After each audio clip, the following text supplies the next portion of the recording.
Bonjour et bienvenue à ce deuxième tutoriel sur les outils de sélection avec ce soir la baguette magique. C'est parti!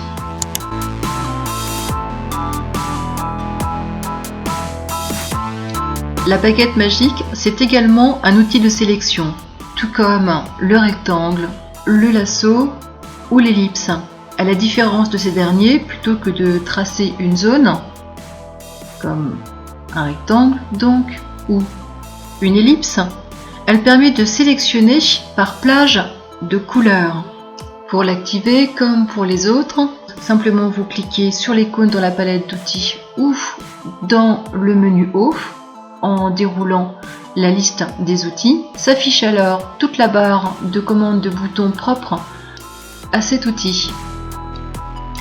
Une fois activé, pour l'utiliser, c'est tout simple, on fait un clic dans l'image, je fais un zoom en faisant CTRL plus et vous pouvez observer ici le pixel de référence, l'endroit où j'ai cliqué, à partir duquel la baguette magique va réaliser ce qu'on lui demande. Autrement dit, la sélection d'un certain nombre de pixels qui correspondent à une gamme de nuances ou d'intensité de couleurs. Cette sensibilité, et c'est sans doute là la commande la plus importante de l'outil baguette magique, se règle avec la tolérance. Dans la plupart des logiciels de retouche d'image, on lui donne une valeur. À savoir que par défaut, cette valeur est à 32, ce qui signifie que 32 tons plus clairs et 32 tons plus foncés seront sélectionnés. Sous Paint.net, c'est donc un pourcentage qui va entre 100% des couleurs et aucune. Dans les deux cas, vous sélectionnez plus ou moins de pixels selon que vous augmentez ou diminuez ce nombre. Lorsque l'on clique dans l'image, on sélectionne un pixel.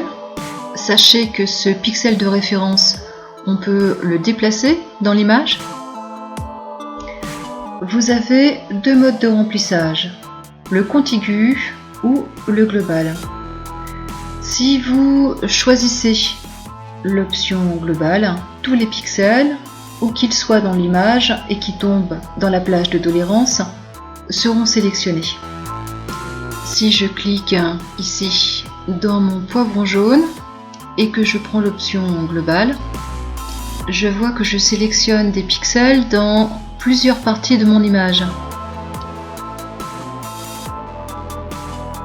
Si vous laissez l'option par défaut contigu, le logiciel sélectionne les pixels correspondant à la plage de tolérance qui sont côte à côte depuis votre pixel de référence, celui sur lequel vous avez cliqué, donc au départ. Après le mode de remplissage, parlons maintenant du mode de découpage de sélection. C'est une option supplémentaire rattachée aux pixels. Les pixels étant de forme carrée, ce que l'on voit bien ici avec notre pixel de référence, l'on pourrait obtenir une zone de sélection avec des bords en forme d'escalier pas très jolie. Et c'est pourquoi l'option par défaut et qualité de sélection avec lissage qui permet elle de lisser les bords afin que l'effet obtenu soit moins irrégulier.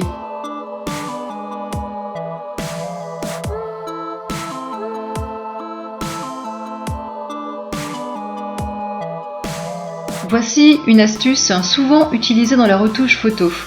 La baguette magique, c'est un outil remarquable pour détourer dans certaines circonstances et tout particulièrement si l'image vous offre un fond uni. Il suffit de cliquer sur le fond, on voit que la sélection du ciel détourne remarquablement bien l'oiseau. Il suffit tout simplement dans le menu édition d'inverser la sélection pour que ce soit l'oiseau qui soit sélectionné. Je peux maintenant couper mon oiseau, ouvrir un nouveau calque et l'y coller. Édition coller. J'ai maintenant un oiseau parfaitement détouré sur un fond transparent. Dans le menu édition, désélectionner ou avec la touche de raccourci CTRL D, je désélectionne et je peux maintenant jouer avec d'autres calques comme pour par exemple changer le ciel.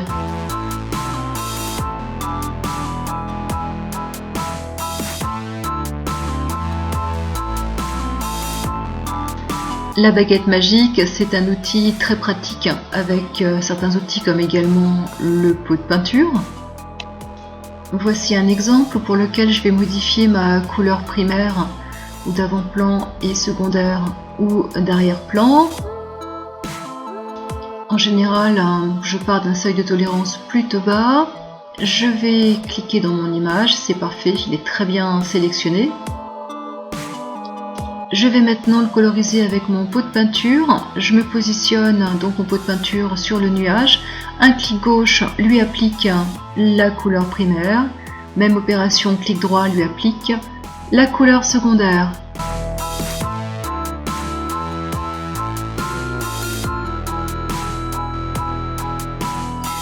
Nous avons vu le mode de remplissage avec ses deux options contiguës globales. On a vu le mode de découpage de sélection entre les pixels et le mode avec lissage.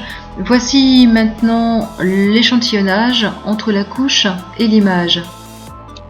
Le mode par défaut est la couche, autrement dit les pixels que vous allez sélectionner ne le seront que sur le calque actif. Si c'est l'option image qui est sélectionnée, la sélection se fera sur l'ensemble des calques, sur l'image entière. Nous voici à la fin de cette vidéo. Aussi, je vous dis à bientôt pour de nouvelles vidéos.